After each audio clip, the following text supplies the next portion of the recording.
پاک فوج 11 پنجاب زیر اهتمام په چمن کې د کرکټ یو ټورنمنت انعقاد وشو چې په دې ټورنمنت کې د چمن د بیلابیلو سیمو سره مختلفو ټیمانو په دې کې حصه اخیستې وه. د دې فاینل نن په ریلوی کرکټ ګراوند باندې کېږي چې د دې چیف ګیسټ قبایلي مشران، مؤذین، چیمبر اف کامرس او علما کرام دي. زما سره دا وخت د چیمبر اف کامرس صدر حاجي عمران خان کاکړ موجود دي. عمران صاحب تاسو د دې ټورنمنت او د سپورټ په حواله سوال غواړئ؟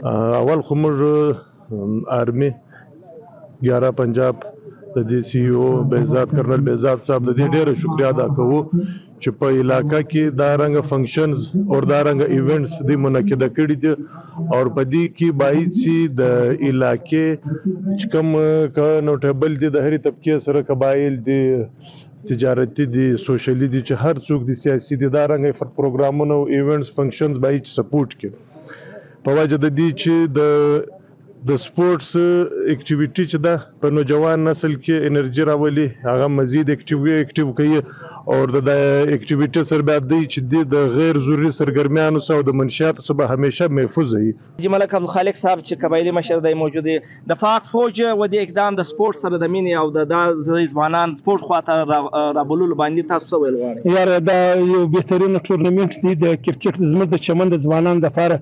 د کرکټ میچ انعقاد ډېر حوصله افزا کار دی. پر دې باندې موږ پاک فوج ته خراج تحسین پېښو. زموږ په علاقه کې به سپورټ سرګرمیانو ته د دې څخه ډېره فایده ورسیږي. موږ په دې ډېر خوشحاله یو. د پاک فوج د دې ټورنمنت په حواله تاسو ویل غواړئ؟ هر څه د مخه موږ د سی او 11 پنجاب مشکور یو چې زموږ ځوانان ته د سپورټ لپاره یو موقع مهیا کړې ده.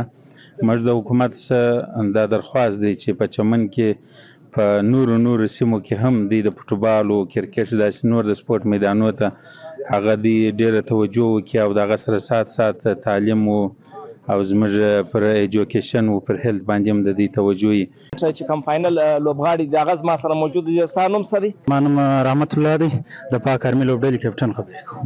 تاسو ټورنمنت فاینل ته نن راوتلي یاست، څه ویل غواړئ د دې ټورنمنت؟ ماشاءالله زموږ ډېر ښه ټورنمنت وشو، تر فاینل پورې مې ډېر ښه لوبې وکړلې. نو نن انشاءالله فاینل میچ دی، موږ به پوره فرش کوشش کوو چې دا بریا لاسته راوړو، دا فاینل لوبه وګټو.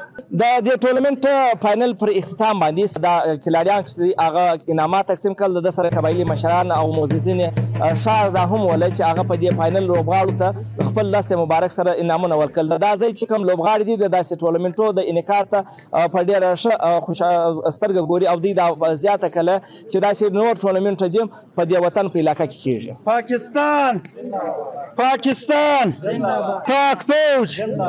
پاک فوج